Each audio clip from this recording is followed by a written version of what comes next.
పిల్లరా చేరవచ్చిన మీ అందరికీ యేసు ప్రభు నామములో హృదయపూర్వక వందనాలు తెలియజేస్తున్నాను. దేవుని గ్రంథములో కొన్ని విషయాలు మనం ధ్యానిద్దాం. మరి ఈ ఉజ్జీవ కూడికలలో దేవుడు మనకు దేవుని దాసుల ద్వారా అనేకమైనటువంటి సంగతులు తెలియజేస్తూ ఉన్నాడు. మనము అందును బట్టి దేవుణ్ణి స్తుతించాలి. నిజంగా ఈ సభలలో పాల్గొనుట ఎంతైనా ధన్యకరము. ఎందుకంటే చాలామంది మరి ప్రసంగాలు వినలేరు. ఎక్కడో ఉండి వింటాము, యూట్యూబ్లో వింటాము అంటే అక్కడ కార్యం జరగకపోవచ్చు. బహుశా ఎదురుగా ఉండి లైవ్లో వింటే మన జీవితాలను కట్టుకోవచ్చు. అయితే దేవుడు నాకు ఇచ్చిన అవకాశాన్ని బట్టి దేవుని గ్రంథములో మనము మొదటి సమూయేలు గ్రంథము 4వ అధ్యాయము 21, 22 వచనాలు చదువుదాం. మొదటి సమూయేలు గ్రంథము 4వ అధ్యాయము 21, 22 వచనాలు. దేవుని మందసము పట్టబడినదని సంగతిని తన మామయు పెనిమిటియు చనిపోయిన సంగతిని తెలుసుకొని ప్రభావము ఇశ్రాయేలీయులలో నుండి పోయెనని చెప్పి తన బిడ్డకు ఈకాబోదు అని పేరు పెట్టెను. దేవుని మందసం పట్టబడిపోయినందున ప్రభావము ఇశ్రాయేలీయులలో నుండి చెరపట్టబడిపోయెనని ఆమె చెప్పెను. ప్రార్థన చేద్దాం. దేవా, మీకు స్తోత్రము నాయన. ఇంతవరకు పాటల ద్వారా మేము పొందారు. కొన్ని నిమిషాలు మేము మీ వాక్యమును నేర్చుకుంటున్నాం. మేమందరము కూడా మీ వాక్యం మీద శ్రద్ధ పెట్టి మీ వాక్యమును మా హృదయములో చేర్చుకొని అవి మా జీవితాలకు అన్వయించుకొని వాటి ప్రకారంగా జీవించుటకు మీ సహాయం అనుగ్రహించాలని, నన్ను ఖాళీ చేసి నడిపించాలని యేసు ప్రభు ఘనమైన నామములో ప్రార్థన చేసి వేడుకుంటున్నాము తండ్రి, ఆమేన్. ప్రియ దేవుని బిడ్డలారా, చదివిన లేఖన భాగాన్ని చూసినప్పుడు ఇక్కడ ఒక కుటుంబం కనబడుతుందండి. ఎవరు ఆ కుటుంబం అంటే ఏలీ కుటుంబం కనబడుతుంది. ఏ కుటుంబం అండి? ఏలీ కుటుంబం. ఏలీకి 2 కుమారులు ఉన్నారు, ఓఫ్ని మరియు ఫినెహాసు. అయితే ఇక్కడ చెబుతున్నటువంటి మాటలు ఎవరు మాట్లాడారు ఈ మాటలు అని ఆలోచన చేసినప్పుడు ఏలీ పెద్ద కోడలికి వచ్చి చెప్పారన్నమాట జరిగిన సంగతి. ఏం జరిగింది అని సంగతి ఆలోచన చేస్తే, ఫిలిస్తీన్లతో యుద్ధం జరిగింది. ఇశ్రాయేలులకు యుద్ధం జరిగినప్పుడు 3 హత్యలు జరిగాయి. 3 చంపారు, 2 చంపారు. ఒక ఆయన వారి వార్త విని చనిపోయాడు. ఎవరు చనిపోయారు? ఓఫ్ని ఫినెహాసులు చనిపోయారు. మందసం పట్టబడిపోయింది. ఈ వార్తను వచ్చి ఒకరు ఏలీకి చెప్పారు. ఏలీ కూడా మెడ విరిగి చనిపోయినట్టు మనము చూడవచ్చు. అనేక మంది చనిపోయారు. ఇశ్రాయేలీయుల నుండి ప్రభావం పోయింది. ఈ వార్త విని ఒక ఆమె, ఏలీ కోడలు, పెద్ద కోడలు, ఒక శిశువును కన్నది. శిశువును కన్ని ఆ బిడ్డకు ఈకాబోదు అనే పేరు పెట్టి ప్రాణం విడిచింది. ఏడుస్తూ ప్రాణం విడిచింది. ఎందుకు ఏడుపు? ఇశ్రాయేలీయులలో నుండి ప్రభావం పోయింది. దానికి గుర్తుగా తన కుమారునికి, ఆ బిడ్డకు ఈకాబోదు అనే పేరు పెట్టిందండి. నిజముగా ఇశ్రాయేలీయులలో నుండి ప్రభావము వెడలిపోయినందుకు ఆమె కన్నీరు గార్చింది. తన భర్త, తన మరిది, తన మామ చనిపోయాడనే ఉద్దేశము కాదు, కానీ ఇశ్రాయేలీయులలో ప్రభావము పోయిందని చెప్పేసి ఏడుస్తూ ఉన్నట్టు మనము చూస్తూ ఉన్నాం. అసలు ప్రభావము ఎందుకు పోయింది? ఇశ్రాయేలీయులలో నుండి ప్రభావం ఎందుకు పోయింది? ప్రభావం అంటే అర్థమయ్యే విధంగా నేను చెప్తాను. ఇప్పుడు ఈ ఫ్యాను ఆడాలంటే ఏముండాలి? కరెంటు ఉండాలి. కరెంటు లేకపోతే ఇది దేనికి? ప్రభావము లేనిదంటే అదే. ఒక అగ్గినిప్పు ఉందనుకోండి, ఆ అగ్గి ఎప్పుడు ప్రభావం లేకుండా అవుతుంది? దాని మీద నీళ్లు జల్లి అది బూడిదైనప్పుడు దానిలో ఏ ప్రభావము ఉండదు. అదే అగ్గిగా ఉందనుకోండి, అది ఎంతో ప్రభావము కలిగినది, ఎంతో వెలుగునిచ్చేది. ఎవరైనా దాన్ని ముట్టుకుంటే కాలిపోతుంది. ప్రభావం అంటే అదనమాట. అసలు ఇశ్రాయేలీయుల నుండి ప్రభావము పోయెను. నేటి సంఘాలలో కూడా ప్రభావము లేకుండా అవుతుంది ప్రియులారా. ఆ కాలములో ఇశ్రాయేలీయులలో ప్రభావం పోయింది, దేవుని మందసం పట్టబడింది. మరి ఆ కాలములోనే ప్రభావం పోయిందా? మరి నేటి సంఘాలలో ప్రభావం ఉందా? ఆలోచన చేయాలి. అసలు ఆ కాలములో ఇశ్రాయేలీయులలో ప్రభావం పోయింది. అది నేటి సంఘానికి మనం పోల్చుకొని చూస్తే సంఘాలలో ప్రభావం పోవడానికి గల కారణాలు ఏమిటి? నిజంగా మనము చదివినప్పుడు ఒకసారి దేవుని మందసం పట్టబడినదని సంగతిని, తన మామయు పెనిమిటియు చనిపోయిన సంగతిని తెలుసుకొని ప్రభావము ఇశ్రాయేలీలలో నుండి వెడలిపోయినని చెప్పి తన బిడ్డకు ఇకాబోదు అని పేరు పెట్టింది. దేవుని మందసం పట్టబడిపోయిందండి. మందసము దేవునికి సాదృశ్యం. దేవుని మందసము లేకపోతే అక్కడ ప్రభు ఉండడు. దేవుని మందసము లేకపోతే అక్కడ ప్రభావం ఉండదు. చాలా సంఘాలలో దేవుని మందసము లేదు, అంటే ప్రభు లేడు, ప్రభావం లేకుండా అయిపోతుంది. ప్రియులారా, ఇశ్రాయేలీయులలో ప్రభావము పోవడానికి గల కారణాలు ఎక్కడి నుండి ఎక్కడి వరకు మనకు కనిపిస్తాయంటే, న్యాయాధిపతుల గ్రంథము నుండి మరి సమూయేలు మొదటి గ్రంథం 10వ అధ్యాయాల వరకు చూస్తే ఇశ్రాయేలీయులలో ప్రభావం పోవడానికి గల కారణాలు కనపడతాయి. అసలు ఇశ్రాయేలీయులలో ప్రభావం ఎందుకు పోయింది? మన జీవితాలలో, మన సంఘాలలో, మన కుటుంబాలలో ప్రభావము ఎలాగపోతుంది? ఆ ఉద్యమము పోవడానికి గల కారణాలు ఏమిటి? చూద్దాం. చూడండి, ఆ కాలములో ఇశ్రాయేలీయులలో నుండి ప్రభావం పోవడానికి గల కారణాలు మనం చూసినప్పుడు న్యాయాధిపతుల గ్రంథము 17వ అధ్యాయము, న్యాయాధిపతుల గ్రంథం 17వ అధ్యాయం 6వ వచనం చూడండి. ఆ దినములలో ఇశ్రాయేలులకు రాజు లేడు గనక ప్రతివాడును తన తన ఇష్టానుసారముగా ప్రవర్తించుచు వచ్చును. ఇదే మాట 21వ వచనములో కనబడుతుంది, 25వ వచనములో కూడా కనబడుతుంది. అసలు ఇశ్రాయేలీయులలో నుండి ప్రభావం పోవడానికి గల కారణం, ప్రాముఖ్యమైన కారణం ఏమిటంటే, ఆ దినములలో ఇశ్రాయేలులకు ఎవరు లేరంట? రాజు లేనందుకు ఏం చేస్తున్నారు? వారు ఇష్టానుసారంగా ప్రవర్తిస్తున్నారు. నేటి సంఘాలలో ప్రభావం పోవడానికి గల కారణం ఏంటంటే ఇష్టానుసారంగా ప్రవర్తించుట. ఎలాగ ప్రవర్తించుటాన్ని?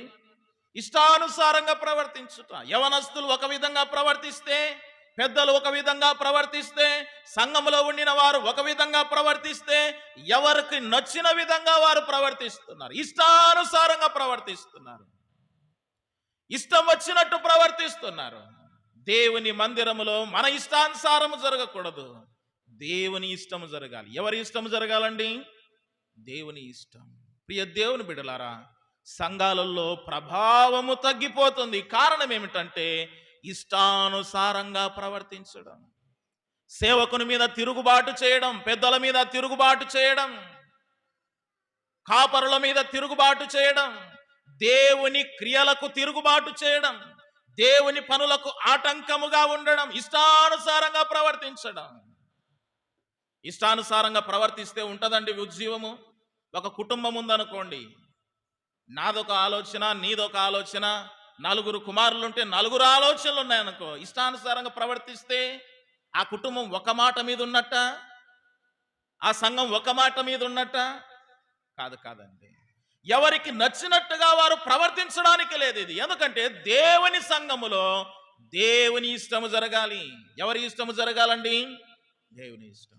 ఇశ్రాయేలీయులు చూడండి, ఏర్పరచబడిన వారు, దేవుని బిడ్డలుగా ఉండిన వారు, దేవుని కొరకు ఉండిన వారు, కానీ ఇష్టానుసారంగా జీవిస్తున్నారు. ఆ దినములలో ఇశ్రాయేలులకు ఎవరు లేరు? రాజు లేడు. రాజు లేకపోతే ఇష్టానుసారంగా ప్రవర్తన. నాకు నచ్చినట్టు నేను, నీకు నచ్చినట్టు నీవు, చెప్పేవాడులే, చెప్తే వినేవారులే. సంఘాలలో కూడా ఇష్టానుసారమైన ప్రవర్తన ఉంది కదా. నిన్నటి దినాన కోడికలు జరిగాయి. ఎప్పుడొస్తారు? ఇష్టానుసారం. పాటలు అయిపోయినాక కొందరు, వాక్యం అయిపోయినాక కొందరు. ఇష్టానుసారం. ప్రభావం ఉంటుందా వారిలో? ఆ వ్యక్తిలో ప్రభావం ఉంటుందా? ఉండదండి. కూడికలు ఎప్పుడో ప్రారంభమయ్యాయి, నిన్నటి దినాన ప్రారంభమయ్యాయి. ఇష్టానుసారంగా వస్తే, ఇష్టానుసారంగా ప్రవర్తిస్తే అక్కడ ప్రభావం ఉంటుందా? ఉండదు ప్రియులారా. కనుక నీలో ప్రభావం పోతుంది అంటే, నీలో ఉజ్జీవము లేదు అంటే, నీలో నిర్జీవం ఉందంటే కారణము నీ ఇష్టానుసారమైన ప్రవర్తనే. రెండోదిగా మనం చూడండి, ఇశ్రాయేలీయులలో ప్రభావము పోవడానికి గల కారణం ఏమిటని ఆలోచన చేసినప్పుడు న్యాయాధిపతుల గ్రంథం 17వ అధ్యాయము 4-5 వచనాలు చూడండి. అతడు ఆ రూకలను తన తల్లికి ఇయ్యగా, ఆమె వాటిలో 200 పట్టుకొని కంసాలికి అప్పగించెను. అతడు వాటితో చెక్కబడిన ప్రతిమా స్వరూపమైన పోత విగ్రహమును చేయగా అది మికా ఇంట ఉంచబడెను. మికా అను ఆ మనుషునికి దేవమందిరం ఒకటుండెను. మరియు అతడు ఎఫోదును గృహదేవతలను చేయించి తన కుమారుల్లోకని ప్రతిష్ఠింపగా ఇతడు అతనికి యాజకుడిగా ఉండెను. ఏంటండి? దేవునికి బదులుగా ఇంకోరిని తీసుకొచ్చి పెట్టారండి. వారే గుడి కట్టించుకున్నారు, తన కుమారుణ్ణి ప్రతిష్ఠించాడు. దేవునికి బదులుగా దేవ మందిరాన్ని ఒకటి ఏర్పాటు చేసుకున్నారంట. సంఘాలలో ప్రభావం పోవడానికి గల కారణం ఇంకోటి ఏంటంటే, దేవునికి బదులుగా దేనిని చేర్చినా అక్కడ ప్రభావం ఏమాత్రము ఉండదు. ఇప్పుడు మనం పాటలు పాడుతున్నాం అనుకోండి, దేవునికి ఘనత కాకుండా మన గొప్ప కోసం వాడో, లేకపోతే మనం కనబడాలని ఏదైనా చేశామనుకో, అక్కడ ప్రభు ఉంటాడా? ప్రభావం ఏమాత్రము ఉండదు ప్రియ దేవుని బిడ్డలారా. కనుక ప్రభావం పోవడానికి గల ఇంకో కారణం ఏమిటంటే, దేవునికి బదులుగా ఇంకొకరిని తీసుకొని వచ్చి పెట్టడం, దేవుడు ఉండాల్సిన స్థలములలో ఇంకొకటి చేర్చడం, దేవునికి ఇవ్వవలసిన ఘనతను దొంగలించడం. అందుకే మనం బైబిల్ గ్రంథంలో చూస్తాం కదా, నాకు రావాల్సిన ఘనత ఏమాయను, నాకు రావాల్సిన ఘనత ఏమాయను అనే మాట మనం బైబిల్ గ్రంథంలో చూస్తున్నాం. అంటే మనలో ప్రభావం పోవడానికి గల కారణము ఏంటయ్యా అంటే, దేవునిని మరుగు చేయుట. దేనిని మరుగు చేయుట? దేవుని స్థానములో ఇంకొకటి తెచ్చిపెట్టుట, దేవునికి చెందవలసిన ఘనతను ఇంకొకరు దొంగలించుట. ఇప్పుడు కొన్ని సభలలో మనం చూస్తుంటాం, కొన్ని సంఘాలలో మనం చూస్తుంటాం, దేవునికి బదులు ఏముంటాయి? ఆ కాపరే గొప్పగా కనబడుతుంటాడు. అవునా? సన్మానాలు ఉంటాయి, దేవునికి ఘనత ఉంటుంది అక్కడ? ఉంటుందా? కొందరు నేను అంత చేశాను ఇంత చేశానని గొప్పలు చెప్పుకుంటారు, దేవునికి ఘనత ఉంటుంది అక్కడ? ఉండదండి. ప్రభావం ఉండదు అక్కడ. దేవుని ప్రభావం లేకపోతే ఇంక ఎవరి ప్రభావం ఉన్నట్టు? అపవాది ప్రభావం అక్కడ ఉన్నట్టు ప్రియ దేవుని బిడ్డలారా. కనుక సంఘాలలో, కుటుంబాలలో, వ్యక్తిగత జీవితాలలో ప్రభావం పోవడానికి గల ఇంకో కారణం ఏంటంటే, దేవునికి బదులు ఇంకొకటి చేర్చుట, ఇష్టానుసారంగా ప్రవర్తించుట. ఇష్టం వచ్చినట్టు ప్రవర్తిస్తారు చాలామంది, ఇష్టం వచ్చినట్టు, దేవుని వాక్యానుసారంగా కాదు, దేవుని కట్టడ ప్రకారంగా కాదు, ఇష్టం వచ్చినట్టు, మనకు నచ్చినట్టు, మన ఇష్ట ప్రకారం. నీ ఇష్టం నీ ఇంటి దగ్గర ఉండాలి కానీ దేవుని మందిరంలో ఉండడానికి వీల్లేదండి. ఒకవేళ ఒక ఉదాహరణ నేను చెప్తాను. ఒక బండిని మనం కొనుక్కున్నాం, బైకును కొనుక్కున్నాం అనుకో. బైకును కొనుక్కున్నప్పుడు అది మన సొంతం. ఎవరి సొంతం? అది మన సొంతం. మధ్యరాత్రి లేచి దాన్ని స్టార్ట్ చేస్తే స్టార్ట్ అవుతుందా లేనా? ఒకవేళ బైక్ ఇలాగంటదా, ఎందుకురా మధ్యరాత్రి ఇస్తున్నావు నన్ను, చలికి నేను ఎక్కడ పోవాలి అంటుందా? ఎందుకు? అది నువ్వు డబ్బు పెట్టి కొన్నావు దాన్ని. చెప్పినట్టు వినాల్సిందే, చెప్పినట్టు పోవాల్సిందే. దేవుడు కూడా నిన్ను నన్ను తన స్వరక్తము చేత కొన్నాడు. ఇప్పుడు ఎవరి ఇష్టం జరగాలి? దేవుని ఇష్టం జరగాలి. నువ్వు ఏదైనా డబ్బు పెట్టి కొన్నప్పుడు మన ఇష్టమే జరుగుతుంది కదా. మనం ఏదైనా కొన్నామనుకోండి, లేకపోతే ఎద్దులు కొన్నామనుకోండి, రైతు భాషలో చెప్పాలంటే ఎద్దులు ఎవరు చెప్పినట్టు ఏంటాయి? యజమాని చెప్పినట్టు. ఒకవేళ తిరుగుబాటు చేస్తాయా? ఎందుకు? డబ్బు పెట్టి కొన్నాడు. యేసు ప్రభు కూడా తన రక్తము చేత మనల్ని కొన్నాడు. ఇప్పుడు ఎవరి ఇష్టం జరగాలి? మరి ప్రభులో చేర్చబడిన మనము, సంఘములో చేర్చబడిన మనము దేవుని ఇష్టము చొప్పున జరగాలి. మన ఇష్టానుసారంగా ప్రవర్తించడానికి లేదు. ఒకసారి మారు మనసు పొంది రక్షణ పొందిన తర్వాత జీవితం ముగింపు వరకు కూడా దేవుని ఇష్టమే జరగాలి. అందుకే బైబిల్ గ్రంథంలో మనం చూస్తాం, నీ ప్రవర్తన అంతటి యందు దేవుని అధికారమునకు ఒప్పుకో. ఎవరి అధికారానికి ఒప్పుకోవాలి? దేవుని అధికారానికి ఒప్పుకోవాలి. ప్రియ దేవుని బిడ్డలారా, చాలా మంది జీవితాలలో ప్రభావం లేదు. బయటికి కనబడడానికి చాలా గొప్పగా కనపడతారు. వస్త్రాలు నీటిగా ఉంటాయి, స్వరము గంభీరంగా ఉంటుంది, గొప్ప గొప్ప పదాలు పలుకుతారు, ఎన్నో ఉంటాయి, కానీ లోపల ప్రభావము లేదు. బయట చూస్తేనేమో గొప్పగా, లోపల చూస్తేనేమో ఆత్మీయ జీవితం పుచ్చు పట్టిపోయింది. ఏం పట్టిపోయింది? లోక సామెత ఒకటి ఉంది కదా, మేడి పండు చూడు మేలుమయ్యుండును, పొట్ట విప్పి చూడు ఎన్ని పురుగులు ఉన్నాయో, ఏ రకమైన పురుగులు ఉన్నాయో. ప్రభావం ఉందా? ఉజ్జీవం ఉందా? రగులుతుందా ఉజ్జీవము? ప్రభావం లేకుండా అయిపోయింది. ఆలోచన చేయాలి మనం. నీ భక్తి జీవితంలో, నీ వ్యక్తిగత జీవితంలో ప్రభావం ఉందా? ప్రభావము లేకపోతే పడిపోయిన పిండముతో సమానమే. విశ్వాసులు ప్రభావం లేకుండా అయిపోతున్నారు చాలామంది. ప్రార్థన జీవితం లేదు, వేరే దాని మీద ఆలోచనలు, వేరే వాటి వైపు ఆలోచనలు, దేవుని మీద లేదండి. ఇంకా మనం చూడండి, ఇశ్రాయేలీయులలో ప్రభావం పోవడానికి గల కారణము ఏమిటి అని ఆలోచన చేసినప్పుడు అక్కడే చదివిన లేఖన భాగాలు మనం చూసాం కదా. 17వ అధ్యాయము 4-5 వచనాలలో విగ్రహారాధన జరుగుతుంది. అక్కడ ఏం జరుగుతుందండి? సమయం లేదు గనక నేను త్వరగా చెప్తూ ముగిస్తున్నాను. ఏం జరుగుతుంది అక్కడ? విగ్రహారాధన, ప్రతిమలు, వేరే ప్రతిమలు. చాలా మంది అనుకుంటారు, నేనేం విగ్రహారాధన చేస్తుందండి దేవుని సన్నిధిలో అనుకుంటారు. టీవీ చూడడం కూడా ఒక విగ్రహమే, బూతులు ఒక విగ్రహమే. దేవునికి ఇష్టము లేనిది అది ఏదైనా విగ్రహారాధననే. దేవుని స్థానములో ఇంకొకటి నువ్వు ఏదైనా ఇష్టపడుతుంటే అది విగ్రహారాధననే. నువ్వు ఒకవేళ దేవుని కంటే ఎక్కువగా దేనిని ప్రేమిస్తున్నావో అది విగ్రహారాధన. దేవుని కంటే నువ్వు మొబైల్ని ఎక్కువగా ప్రేమిస్తున్నావా? ఎవరికి ఆరాధన చేస్తున్నట్టు? మొబైల్కి ఆరాధన. ధూపం వేస్తూనే ఉంటారు, చాటింగ్, ధూపం వేస్తూనే ఉంటారు. ఎవరికి? మొబైల్కి ఆరాధన. దేవునికి బదులుగా నువ్వు దేనిని చేర్చినా అది విగ్రహారాధనే. దేవుని కంటే నువ్వు దేనిని ఎక్కువగా ప్రేమించిన, అది సంతానమైనా, భార్య పిల్లలైనా, ఇంకోటైనా, అది ఏమిటి? విగ్రహారాధననే. ప్రభును వెంబడించేవాడు తన తల్లినైనను తండ్రినైనను విడిపెట్టాల్సిందే. తనను తాను ఉపేక్షించుకొని తన సిలువనెత్తుకొని ప్రభును వెంబడించాలని వాక్యం చెబుతుంది. ప్రియ దేవుని బిడ్డలారా, దేవునికి బదులుగా నువ్వు ఏ ప్రతిమను పెట్టుకొండినా అక్కడ ప్రభావము ఉండదు. మూడో సూత్రం ఏంటంటే, ఇశ్రాయేలీలలో ప్రభావం పోవడానికి విగ్రహారాధన కారణం. ఏం కారణం అండి? విగ్రహారాధన. 3 విషయాలు చూశాం.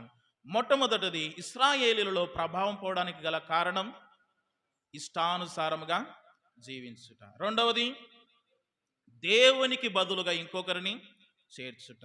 మూడవది, విగ్రహారాధన. విగ్రహారాధన, దేవునిని ఆరాధించకుండా దేనినో ఆరాధించుట. ఇక మనం చూడండి, ఇశ్రాయేలీలలో ప్రభావం పోవడానికి గల కారణం ఏమిటి అని చూసినప్పుడు, ఆ న్యాయాధిపతుల గ్రంథము 20వ అధ్యాయము 20వ వచనము చూడండి. ఇశ్రాయేలీయులు బెన్యామీనీయులతో యుద్ధము చేయగా బయలుదేరినప్పుడు ఇశ్రాయేలీయులు గిబియా మీద పడుటకు యుద్ధ పంక్తులు తీర్చగా. ప్రియులారా, ఇక్కడ మనం గమనిస్తే ఇశ్రాయేలీయులు ఎవరితో యుద్ధం చేస్తున్నారు? బెన్యామీనులతో. బెన్యామీనులు ఎవరు? ఇశ్రాయేలులే వారు కూడా, సహోదరులే వారు కూడా, ఇశ్రాయేలులకు సహోదరులే. దీన్ని బట్టి అర్థం చేసుకోవాల్సింది ఏమిటంటే, సహోదరుల మధ్యన ఐక్యత లేకపోవుట. ఇశ్రాయేలులో ప్రభావం పోవడానికి గల కారణం ఏమిటి? సహోదరుల మధ్యన ఐక్యత లేదు. వారు వారే కొట్లాడుతున్నారు, వారు వారే కలగపడుతున్నారు. అంతర్యుద్ధాలు, పంచాయతీలు. ఇశ్రాయేలీయులు బెన్యామీనీయులతో కొట్లాడుతున్నారు, యుద్ధం చేస్తున్నారు. నేటి సంఘాలలో ఎన్నో మనం చూస్తున్నాం. సంఘాలలో కలహాలు, సంఘాలలో విభేదాలు, అంతర్యుద్ధాలు. నా మాట అంటే నువ్వు పడేదిలే, నీ మాట అంటే నేను పడేదిలే, ఓర్చుకునేదిలే, సహించేదిలే. అంతర్యుద్ధాలు. ఐక్యత లేకపోవట. ఐక్యత లేకపోతే ప్రభావము ఉండదు. ప్రియ దేవుని బిడ్డలారా, సహోదరులు ఐక్యత కలిగి ఉండుట ఎంతో మేలు, ఎంతో మనోహరం. ఇశ్రాయేలులో ప్రభావం పోవడానికి ఐక్యత లేకపోవట, కలిసి ఉండలేకపోతున్నారు, వారు వారే గొడవ పడుతున్నారు. సంఘాలలో చాలా మటుకు అపవాది కార్యము జరుగుతుంది. ఇలాగ ఒకరికొకరు గొడవ పడడం, మనస్పార్థాలు, మనసులో బాధపడటాలు, ఒకరి మీద ఒకరు అలుగుట, ఒకరికి పాటిస్తే ఇంకొకరు ఓర్చేదిలే, ఒకరు ప్రార్థన చేస్తే ఇంకొకరు ఓర్చేదిలే, ఒకరికి నొచ్చినట్టు ఒకరు, వాడంటే వీడికి పడేదిలే, ఇతనంటే అతనికి పడేదిలే. సహోదరులే కానీ సహోదరుల మధ్యన ఐక్యత లేకపోవటం. అసలు సహోదరులు అంటే అర్థం ఏమిటి? సహా ప్లస్ ఉదరము. ఉదరం అంటే పొట్ట. ఒకే కడుపులో నుండి వచ్చిన వారే సహోదరులు అని అర్థం. అవునా కదా? సహోదరుల మధ్యన ఐక్యత లేదు, అందుకే ప్రభావము లేదు. కొన్ని సంఘాలలో మనం చూస్తూ ఉంటాం, ఎప్పుడు చూసినా కలహాలు ఉంటాయండి. చాలా సంఘాలలో ఉంటాయి ఇవి. అది ఎవరి సంఘమైనా కానీ, మా సంఘమైనా మీ సంఘమైనా, సహోదరుల మధ్యన ఐక్యత లేకపోతే ప్రభావము ఉండదు. ఏ వ్యక్తి జీవితంలోనైనా కలుపుగోలుతనము లేకపోతే అక్కడ ప్రభావం ఉండదు. కలుపుకొని పోవాలే కానీ మనము నచ్చినట్టుగా ప్రవర్తించడానికి వీలు లేదు. ఇంకా బైబిల్ గ్రంథములో మనం చూసినప్పుడు ఇశ్రాయేలీయులలో ప్రభావం పోవడానికి గల కారణం, నేటి సంఘాలలో ప్రభావం పోవడానికి గల కారణము ఏమిటి అని చూసినప్పుడు, న్యాయాధిపతుల గ్రంథములోనే 21వ అధ్యాయము 20వ వచనం చూడండి.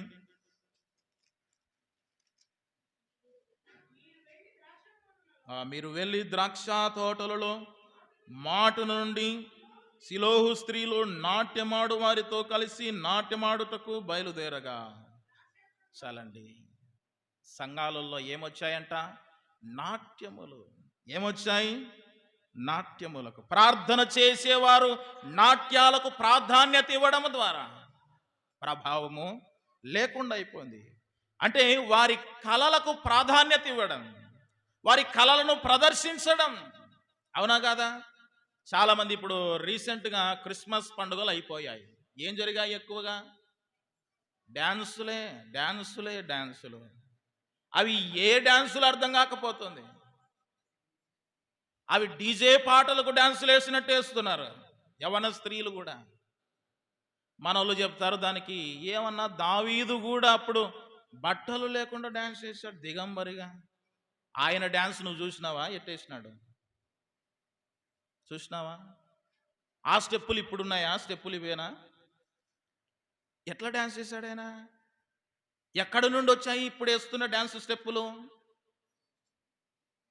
దేవుని సంఘములో డ్యాన్సులకు ప్రాధాన్యత ఇస్తున్నారు. ఇక్కడ కూడా స్త్రీలు డ్యాన్సులకు ప్రాధాన్యత ఎక్కువ ఇచ్చారు. నాట్యములు చేస్తున్నారంట, నాట్యాలకు ప్రాధాన్యత. ప్రియులారా, సంఘాలను నేటి దినాలలో అపవాది గొప్ప క్రియ చేస్తున్నాడు. వాడు సంఘాలను పాడు చేయడానికి లేనిపోని సిద్ధాంతాలను తీసుకొస్తున్నాడు సంఘములోనికి, లేని ఆచారాలను తీసుకొస్తున్నాడు సంఘములోనికి. డాన్సులకు ప్రాధాన్యత ఉంది, ప్రార్థనలకు ప్రాధాన్యత లేదు, వాక్యానికి ప్రాధాన్యత లేదు. ఎన్నడూ ప్రార్థన చేయని వారు కూడా వచ్చి డాన్సులు వేస్తున్నారు. డాన్సుల కొరకే కొందరు వచ్చేవారు ఉంటారు కొన్ని సంఘాలలో. అది క్రమమా? ప్రభావం ఉంటుంది అక్కడ? అక్కడ ఉజ్జీవం ఉంటుందా? అక్కడ దేవుని క్రియ జరుగుతుందా? అక్కడ దేవుని పని జరుగుతుందా? జరగదు ప్రియులారా. ఒకసారి ఆలోచన చేద్దాం. మన జీవితంలో ప్రభావం ఉన్నదా? యవనస్తులు కూడా ఇప్పుడు ఉన్నారు కదా, సినిమాలకు ప్రాధాన్యత, అందుకే ప్రభావం లేదు. రీల్స్కు ప్రాధాన్యత, రీల్స్ చేస్తున్నారు. ప్రాధాన్యత వేరే వాటి వైపు ఉంది వారిది. అందుకే వారిలో ఏమి లేదు? ప్రభావము లేదు. ప్రభావం లేదు. ప్రభావం లేకపోతే ఇంకేం ప్రయోజనం? పడుకున్న ఒకటే, లేచిన ఒకటే. అవునా కదా? ప్రభావం లేకపోతే ఏ లాభం లేదు. ఉదాహరణకు ఒక వ్యక్తి మంచాన పడ్డాడు అనుకోండి, వెన్నముక్కిరుగో ఇంకోటో. ఆ వ్యక్తిలో ఏముండదు? ప్రభావం ఏమి ఉండదు. ఒక బ్రతుకున్నాడు అంతే. ఏమైనా చేయగలడా? ఏమైనా నడవగలడా? నడవలేడు. అందుకే బైబిల్ గ్రంథంలో ఒక మాట చూస్తాం కదా, జీవించుచున్నావన్న పేరు నీకు ఉన్నది కానీ నీవు మృతుడవే. ప్రభావము లేదు నీలో. ప్రభావం లేకపోతే ఎక్కడికి ప్రయాణం చేసేది తెలియదు, ఏ స్థలంలో ఉండేది తెలియదు, ఎలాగో నడుచుకునేది తెలియదు, ఏం చేస్తున్నది అర్థం కాదు. అయితే ప్రభావం పోవడానికి గల కారణాలు మనం చూసాం. ఒకటి, ఇష్టానుసారంగా ప్రవర్తించడం. రెండవది, దేవునికి బదులుగా ఇంకొకరిని చేర్చడం. మూడవది, విగ్రహారాధన చేయుట. నాలుగవది, ప్రభావం పోవడానికి ఐక్యత లేకపోవట. ఏం లేకపోవట? ఐక్యత. ఐదవది, నాట్యములకు ప్రాధాన్యత, కళా ప్రదర్శన. కొందరు మనం చూస్తాం, ప్రభువా నీకు స్తోత్రం అంటే అయిపోతుంది కదా, ప్రభువా నీకు స్తోత్రం. కళ, వారి గొంతును ప్రదర్శించుకుంటారు. అవసరమా? చిన్నగా చెప్పినా దేవునికి వినపడుతుంది. దేవుడేం చెవిటోడ గట్టిగా మొత్తుకోనికి. కేకలు ఎక్కడ ఎగిరేది తెలియదు, ఎలాగ ఎగిరేది తెలియదు, ఎలాగ పడిపోయేది తెలియదు. దానికి ఇంకో పేరు, దేవుడు అల్లరికి కర్తనా? అవునా? దేనికి కర్త అయినా? సమాధానమునకు కర్త అయినా. కేకలు మందిరాలలో, కొత్త కొత్త ఆచారాలు, కొత్త కొత్త పద్ధతులు. ఇంకా కొందరు సిలువ బొట్లు. ఏం బొట్లు ఇవి? కొందరు చేర్చారు సంఘాలలో. ప్రభావము లేకుండా అయిపోతుంది. ఎవరికి నొచ్చిన ఆలోచన వారు సంఘం మీద రుద్దుతున్నారు సొంతంగా. ఎవరికి నొచ్చిన ఆలోచనలు దేవుని సంఘములో రుద్దుతున్నారు. ఏమి ఇట్లా చేస్తే ఏమవుతుంది, అట్లా ప్రవర్తిస్తే ఏమవుతుంది, వాళ్ళు చేసిలేరా, వీళ్ళు వాక్యం ఏం చెప్తుంటే అది చేయాలి. అవునా కదా? ప్రియ దేవుని బిడ్డలారా, కొందరిని మనం చూస్తాం, హిప్నాటైజ్ చేస్తున్నారు సంఘాలలో. వారిని సంఘములో ఎక్కువ చేర్చడానికి. వారు సంఘాలలో చేరడం లేదు. వారు దానికి ఆకర్షితులై ఆ పాటలకు, ఆ కలర్ లైట్స్కి, ఆ పెద్ద మందిరాలకు దానికి ఆకర్షితులై వస్తున్నారు. కానీ కొందరు దేనికి వస్తారు? స్వస్థత దొరకాలని, గర్భఫలం రావాలని, ఉద్యోగం రావాలని, ఇంకోటి జరగాలని వస్తూ ఉంటారు వారు. అవి స్వస్థతలు, అద్భుతాలు ఆగిపోయావనుకో వారు బంద్ చేస్తారు మందిరానికి కదా. వారు రారు. ఎందుకు? వారికి జరగాల్సిన జరగడం లేదు గనక. వాళ్ళలో ప్రభావం ఉండదు ఏమాత్రం. దేవుని సంఘములో వేరే ఆచారాలు తీసుకొస్తున్నారు, వేరే పద్ధతులను తీసుకొస్తున్నారు. మేము ఒక చోటుకి పోయాము, దేవుని పటం పెట్టి ధూపం వేసినారు. విగ్రహాల దగ్గర వేస్తారు చూడండి, ఆ ధూపం వేశారు. ఎన్ని రకరకాలుగా ప్రవర్తిస్తున్నారు సంఘాలలో. ఇంకా దేవుని సంఘములో ప్రభావం పోవడానికి గల కారణం మనం చూసినప్పుడు మొదటి సమూయేలు గ్రంథము చూడండి. ఇప్పుడు మొదటి సమూయేలు గ్రంథము 1వ అధ్యాయం 3వ వచనము చూడండి.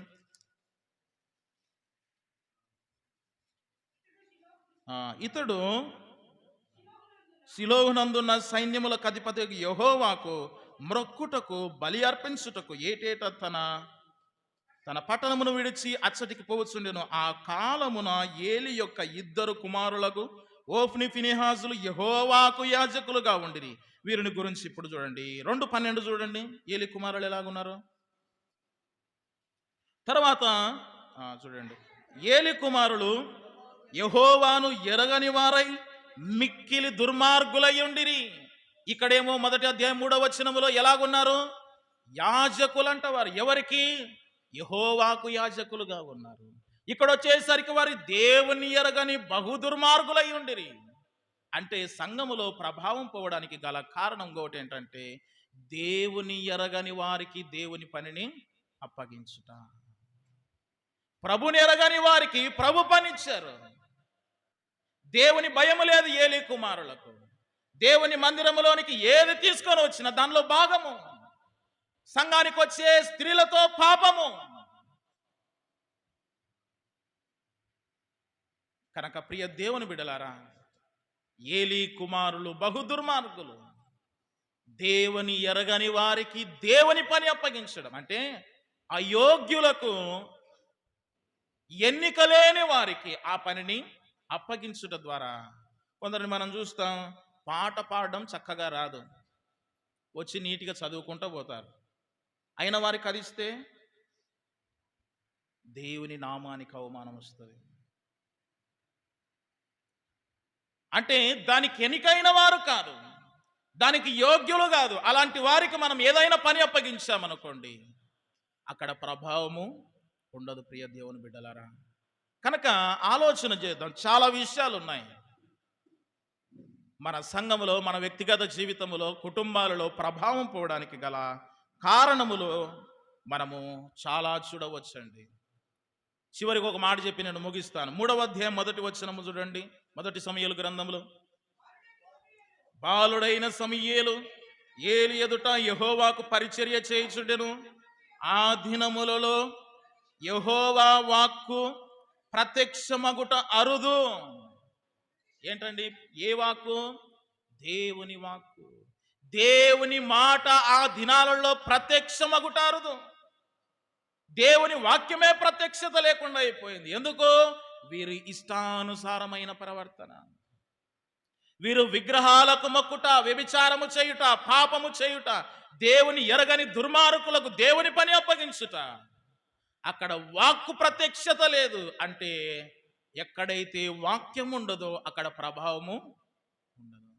దేవుని వాక్కు ప్రత్యక్షమగుట అరుదు, అరుదైపోయింది. వాక్యమే లేదు. వాక్యానికి బదులు ఇంకొకటి. కొన్ని సంఘాలలో అన్ని పిట్ట కథలే. ఏం కథలండి? వాక్యము 10% ఉంటే 90% మొత్తం స్టోరీసే. యూట్యూబ్ ఓపెన్ చేసుకుంటే వస్తాయి స్టోరీస్. సేవకులు అట్లే తయారైపోయారు. వాక్కు లేదు, దేవుని ప్రత్యక్షత, మాటలు లేవు. ప్రభావం ఉంటుందా? ఉండదండి. అక్కడ పదాలతో కాలాన్ని నిలగొడుతున్నారు. హల్లెలూయా అనే పదము వాక్యమైపోలేపడి 40 సార్లు చెప్తారు. 40 సార్లు చెప్తే ఒక్కసారి హల్లెలూయా అంటే ఎన్ని సెకండ్లు తీసుకుంటుంది? 5 సెకండ్లు. అవునా? దానికి 10 నిమిషాలు. దేవునికి స్తోత్రం చెప్పండి, కేకలన్నమాట. దేవుని వాక్కులే, స్పష్టంగా దేవుని మాట విడమరిచి చెప్పేదిలే. మొత్తము స్టోరీసే, మొత్తం బయటమే. అక్కడొక ముక్క, ఇక్కడొక ముక్క, అన్ని కలిపి జనాల మీద రుద్ది గందరగోళం చేస్తున్నారు. దేవుని వాక్కు సంఘాలలో లేకపోతే ఏముండదు? ప్రభావం ఉండదు. ఒక సహోదరుడు అంటున్నాడు, మా సేవకుడు చెప్పినదే చెప్తున్నాడన్నా. 30 ఏళ్ళైంది, 10 ఏళ్ళైంది, అదే మాటలే, అదే ప్రసంగాలే. వాక్కు లేదు, ప్రత్యక్షత లేదు. ప్రభావం ఉంటుంది అక్కడ? ఉండదు, ఉండదు. చాలా విషయాలు ఉన్నాయి ప్రియులారా. ఇశ్రాయేలులో ప్రభావం పోవడానికి ఎన్నో విషయాలు ఉన్నాయి. మీరు కావాలంటే చూడండి, న్యాయాధిపతుల గ్రంథము నుండి 1 సమూయేలు గ్రంథం 10వ అధ్యాయాల వరకు వారు చేసిన తప్పులన్నీ చూడండి. ప్రభావం లేకపోవడానికి గల కారణం. అయితే ఈ కన్నీరు విడిచి పేరు పెట్టి చనిపోయిన స్త్రీ గురించి నేను చెప్పి ముగిస్తాను. ఆమె ఏలీ పెద్ద కోడలు. అసలు ఎందుకు ఏడ్చిందంటారు మీరు? దేని మీద ఏడుపు? తన బిడ్డ కొరకు ఏడ్చిందా? తన మామ కొరకు ఏడ్చిందా? తన కుటుంబం కొరకు ఏడ్చిందా? ఇశ్రాయేలీలలో ప్రభావం పోయింది. దేవుని మందసము అంటే దేవుడు లేకపోతే నేనెందుకు అన్నట్లు చనిపోయిందేమో బహుశా. దేవుడు లేని స్థలములో నేనుండడం ఎందుకు అన్నట్లు చనిపోయిందేమో బహుశా. దేవుడు లేకపోతే, మందసము లేకపోతే, ప్రభావం లేకపోతే బ్రతకడం ఎందుకు అనుకుందేమో బహుశా. నువ్వు దేని కొరకు ఏడుస్తున్నావు? మన వాళ్ళ ఎప్పుడు ఏడుపు దేని కొరకు? దేవా నాకు అప్పు తీరాలనైనా ఏడుపు, నాకు కష్టాలున్నాయనైనా ఏడుపు, నాకు సమస్యలున్నాయని ఏడుపు, దేవుని కొరకు బ్రతకాలనే ఏడుపులే. ఈ ఏడుపులంతా ఇక్కడికే. ప్రభు కొరకు ఏడుపులే, ఆత్మల కొరకు ఏడుపులే, ప్రభావం లేదు అనే ఏడుపు లేదు. తన భర్త ఎంత దుర్మార్గుడైనా దేవుని మందసము లేదని ఏలీ కోడలు ఏడుస్తుందండి. ఓఫ్ని భార్య ఏడుస్తుంది. తన భర్త ఎంత దుర్మార్గుడండి, ఎంత వ్యభిచారండి, ఎంత విగ్రహారాధన చేసేవాడండి, దేవుని సొమ్మును దొంగిలించేవాడు, దేవునికి అవమానకరంగా జీవించినవాడు. కానీ తన భార్య మాత్రం ఎంత భక్తురాలుగా ఉందో చూడండి. ఏమ్మా నువ్వు ప్రార్థన, నా భర్త వస్తే నేను వస్తా, వాడు గడ్డి తింటే నువ్వు గడ్డి తింటావు, ఆయనేమో బాలేకపోతే నువ్వు చెడిపోతావా? నీ భార్య బాలేకపోతే నువ్వు చెడిపోతావా? ఆ కాలములో ఏలీ కుమారులంత దుర్మార్గులకి ఇంకోరు లేరు. అయినా భార్య మాత్రము దేవుని కొరకు ఏం చేస్తుంది? ఏడుస్తుంది. కనుక ప్రియులారా, నేను ముగిస్తున్నాను. మనము దేవుని మాటలు ఇంతవరకు విన్నాం. ఇశ్రాయేలులో ప్రభావం పోవడానికి గల కారణాలు చూసాం. నా జీవితంలో ప్రభావం ఉందా లేదా ఒకసారి ఆలోచన చేసుకొని ప్రభావము కలిగిన వారమై, ఉజ్జీవము కలిగిన వారమై దేవుని కొరకు ముందు కొనసాగుదాం. దేవుడు మన కొరకు కొన్ని మాటలు దీవించును గాక. ఆమేన్.